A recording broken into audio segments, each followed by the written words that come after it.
আসসালামু আলাইকুম এভরিওয়ান। আমি নুসরাত। আজ আপনাদের সাথে শেয়ার করব চিকেন পপকর্ন রেসিপি। এটা বানানো খুব সহজ। এটা বাচ্চাদের খুবই প্রিয় একটি খাবার। বানানো যেমন সহজ, তেমনি এটা বানিয়ে অনেক দিন এটা স্টোর করে রেখে দেওয়া যায়। চলুন তাহলে শুরু করি। আমি এখানে প্রায় 1 কাপের মতো বোনলেস চিকেন নিয়েছি। আমি এগুলো একটু কিউব করে কেটে নিলাম। এতে আমি 1 চা চামচ আদা রসুন বাটা, 1 চা চামচ গোলমরিচের গুঁড়া, 1 চা চামচ লাল মরিচের গুঁড়া, হাফ চা চামচ জিরার গুঁড়া, হাফ চা চামচ ধনের গুঁড়া, হাফ চা চামচের একটু কম দিয়েছি। স্বাদ অনুযায়ী লবণ দিলাম।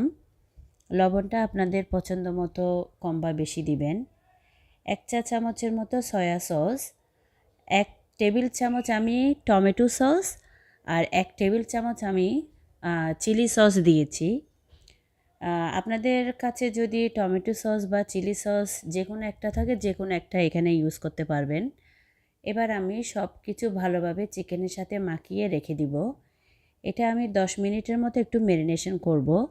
এবার আমি অন্য একটি বাটিতে 2 টেবিল চামচ আমি ময়দা নিয়েছি। এটা আমি 1 টেবিল চামচ কর্নফ্লাওয়ার দিলাম, হাফ চা চামচ গোলমরিচের গুঁড়া, আর 1 চা চামচ আমি একটু চিলি ফ্লেক্স দিয়েছি। এবার পরিমাণ মতো পানি দিয়ে আমি একটা পাতলা ব্যাটার তৈরি করব। ভিউয়ার্স, যদি আপনাদের কাছে কর্নফ্লাওয়ার বা ময়দা না থাকে, তবে সেক্ষেত্রে এটা চালের গুঁড়া দিয়েও এটা করা যাবে। আর শুধু ময়দা দিয়েও কিন্তু এটা করা যায়, কোনো প্রবলেম হবে না। এবার আমি ভালোভাবে ব্যাটারটা তৈরি করে এক সাইডে রেখে দিব। এবার আমি প্রত্যেকটা চিকেন আমি ব্যাটারটা ভালোভাবে লাগিয়ে সেখান থেকে তুলে শুকনো ময়দায় আমি ভালোভাবে কোট করে নিব। এতে করে মশলাটা ভালোভাবে মাংসের সাথে লেগে থাকবে। এভাবে করে আমি প্রত্যেকটা বানিয়ে নিব। আর এই অবস্থায় আমরা চাইলে এগুলো ডিপ ফ্রিজে স্টোর করে রেখে দিতে পারি। যখন প্রয়োজন হবে তখন বের করে শুধু ফ্রাই করলেই হবে। আমি সাধারণত এভাবে রেখে দিই, আপনারা চাইলে এভাবে রেখে দিতে পারেন। এভাবে আমি প্রত্যেকটা চিকেনগুলোকে ময়দার মধ্যে একবার ডুবিয়ে এরপর আমি সেখান থেকে তুলে শুকনো ময়দায় কোট করে নিচ্ছি। ভিউয়ার্স, রান্নাবান্নাটা তো আসলে সহজ হওয়া উচিত, তাই না? আমি সহজভাবে আপনাদের সাথে আমার রান্নাগুলো শেয়ার করার চেষ্টা করি।